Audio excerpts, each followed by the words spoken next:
Hey guys, a quick update. So I got this adult network day pass which costs us £12.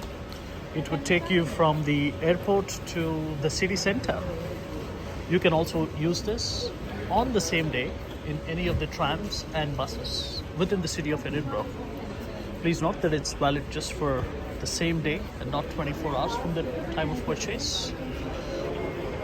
I got this from the ticket vending machine there, the Kana. It's pretty straightforward. You can pay by card. Make sure you have the receipt. They also have a number of offers, like it's £18 for 3 days.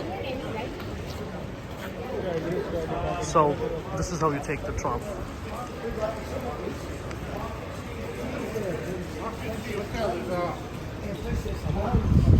That's the tram, beautiful tram in Edinburgh.